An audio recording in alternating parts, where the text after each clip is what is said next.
প্রধান উপদেষ্টা, আপনি একজন নোবেল লরিটি, সারা পৃথিবীব্যাপী আপনার নাম আছে। আপনি প্রধান উপদেষ্টা হয়ে যদি বলেন যে গত 16 বছরের রেস এটা গ্রহণযোগ্য নয়, বা আওয়ামী লীগেরা করছে সেটাও গ্রহণযোগ্য নয়, যদি করেও থাকে সেটা আপনি কেন কন্ট্রোল করতে পারবেন না? এ ব্যাপারে অনেকেই স্বরাষ্ট্র উপদেষ্টার পদত্যাগ দাবি করেছেন, আমি সেটা দাবি করি না। আমি বলবো যে সমস্ত উপদেষ্টা মন্ডলীর জাতির কাছে ক্ষমা চাওয়া উচিত। ইনোসেন্টলি বললে হবে না যে ভুল করেছি, ইনোসেন্টলি বললে হবে না যে পারছি না বা এর জন্যে বিগত 16 বছরের সরকার দায়ী। এত কিছু সংস্কারের দরকার নেই। সংবিধান পরিবর্তন করে ধর্ষণ কমাতে পারবেন না, সংবিধানে হাত দেওয়ার দরকার নেই। আপনি সিআরপিসিতে হাত দেন, আপনি পেনাল লতে হাত দেন, আপনি পিআরবিতে হাত দেন, আপনি সাক্ষ্য আইনে হাত দেন, আপনি সম্পত্তির অধিকার যেটা নারী পুরুষে সেখানে হাত দেন, না দিয়ে আপনি সংবিধান নিয়ে দৌড়াদৌড়ি শুরু করেছেন, যেটা আদৌ আপনার বিষয় না বা আপনাদের বিষয় না। এটা পরবর্তীতে যারা নির্বাচিত হয়ে আসবে, আপনাদের দায়িত্ব হচ্ছে অনতিবিলম্বে একটি সুষ্ঠু নির্বাচন দেয়া, এবং আমার মনে হয় সুষ্ঠু নির্বাচন দেওয়ার এখন যথেষ্ট সময়। কারণ যতদিন যাচ্ছে দেখছি ততই আইন শৃঙ্খলা পরিস্থিতির অবনতি ঘটছে। আর আপনাদের যে কিংস পার্টি, আমি নাম বললাম না, কিংস পার্টির ভবিষ্যৎ কিন্তু ঘোরতর অন্ধকার। মেয়েকে ধর্ষণের 6 দিন পর বাবাকে হত্যা বরগুনায় গিয়েছিলেন যেসব জার্নালিস্টরা, তাদের মুখ থেকে শোনা। সব মিলে শিশুটির বয়স হয়তো 12 বছর হবে। জাতি হিসাবে, একজন মানবাধিকার কর্মী হিসাবে, একজন আইনজীবী হিসাবে আমি লজ্জিত, এবং আমার বয়সও একটা, আমি অসুস্থ, সে অবস্থায় কিন্তু আমি ঘুমাতে পারছি না, আমি সহ্য করতে পারছি না।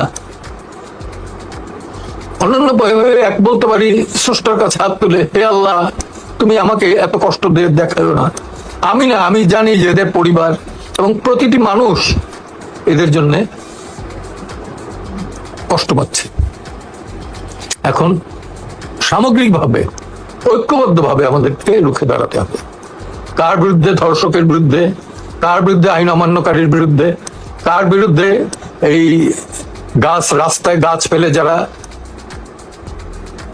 গাড়িতে ডাকাতি করে, ধর্ষণ করে, লুণ্ঠন করে তাদেরকে। আর বলার কিছু নাই, শুধু বলবো যে আইনজীবীরা আইনের অঙ্গনে অপমানিত হচ্ছে, বিচারপতিরা, বিচারকরা তাদের অঙ্গনে অপমানিত হচ্ছে। এগুলো কিসের লঙ্ঘন? এগুলো কিসের লক্ষণ? মোটেই ভালো আলামত নয়। ডক্টর ইউনূস প্রধান উপদেষ্টা দেশের, আজকে বিশাল দায়িত্বভার আপনার উপর। আপনি ওই যমুনাতে পুলিশ দিয়ে হোক, সেনাবাহিনী দিয়ে হোক ঘেরাও করে দীর্ঘদিন হয়তো জানটা বাঁচতে পারে, কিন্তু দেশকে বাঁচাতে পারবেন না। দেশকে বাঁচাতে হলে পরে আপনাকে দেশবাসীর নার্ভটা বুঝতে হবে। আজকে সন্ধ্যার পরে কোনো পুরুষও বের হইতে সাহস পায় না। আপনিও তো প্রোটোকল ছাড়া বের হন না, আপনিও তো প্রোটেকশন ছাড়া বের হন না।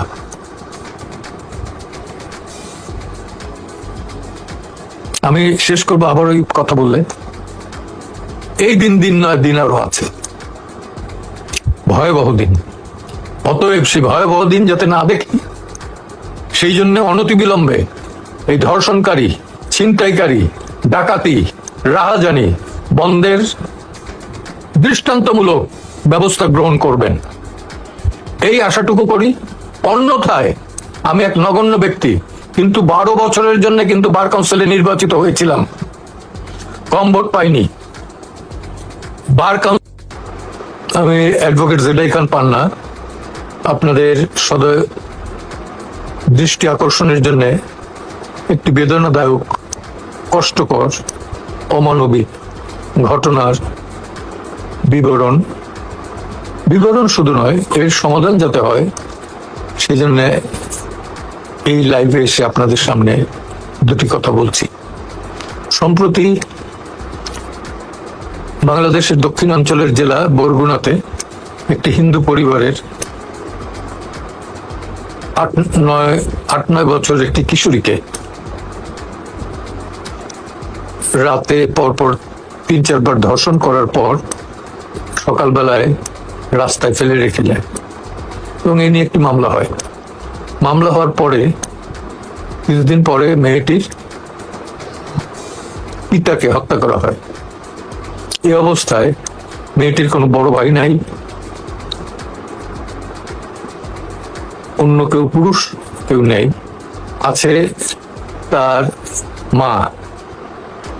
এই অবস্থায় মামলা কি চালাবে? এবং পরিবারটি কিন্তু হিন্দু, সনাতন ধর্মাবলম্বী, এখানেও একটি ভয়। তো সেখানে অনতিবিলম্বে যদি এই দুষ্কৃতকারীদের গ্রেপ্তার না করা হয়, দুটো মামলা কিন্তু এখানে, একটি হলো এই নাবালিকাকে ধর্ষণের জন্য, আরেকটি হলো এই নাবালিকার পিতাকে যাতে সাক্ষী দিতে না পারে, যাতে আদালতে শরণাপন্ন না হতে পারে, সেই জন্য যারা হত্যার সাথে জড়িত তাদের বিরুদ্ধে আইনানুগ ব্যবস্থা গ্রহণ করা হোক। অনতি বিলম্বে যাতে আইনানুগ ব্যবস্থা গ্রহণ করা হয় এবং কিছুতেই যাতে এই পরিবারের মনে স্থান না নেয় যে যেহেতু তারা হিন্দু সনাতনী ধর্মাবলম্বী সেই কারণে তারা ন্যায় বিচার থেকে বঞ্চিত হবে, অথবা তারা সনাতনী ধর্মাবলম্বী বলে মুসলিমদের মতো বা আসিয়ার মতো এত তড়িৎ বা সুবিচার পাবে না। আসিয়া কি কোনো সুবিচার পায় না, কোনো সুবিচার পায় না। দেশে একটা ধর্ষণের প্রতিযোগিতা চলছে, রাহাজানির প্রতিযোগিতা চলছে, ছিনতাইয়ের প্রতিযোগিতা চলছে, দখলের প্রতিযোগিতা চলছে। এটাকে বন্ধ করতে হবে। কাউন্সিলের সাবেক সদস্য হিসাবে আমি অন্তত দাবি রাখবো, আগামী 1 সপ্তাহের ভেতরে যদি দৃষ্টান্তমূলক আমরা দেখতে না পাই, কোনো লক্ষণ দেখতে না পাই, তাহলে অবশ্যই প্রতিটি বার অ্যাসোসিয়েশনের সামনে সপ্তাহে 1 দিন হলেও আমরা প্রতিবাদ সভা করব। ধন্যবাদ দেওয়ার কিছু নাই। আপনারা যারা শুনছেন, আমি অনুরোধ জানাবো প্রতিটি ব্যাপারে অন্যায়ের বিরুদ্ধে সোচ্চার হন, অন্যায়ের বিরুদ্ধে সোচ্চার হন, সেটাই আমাদের জন্য পথ। ধন্যবাদ না দিয়ে এদের বিদেহী আত্মার প্রতি, আমাদের সন্তানদের বিদেহী আত্মার প্রতি, আমাদের নাতির বয়স,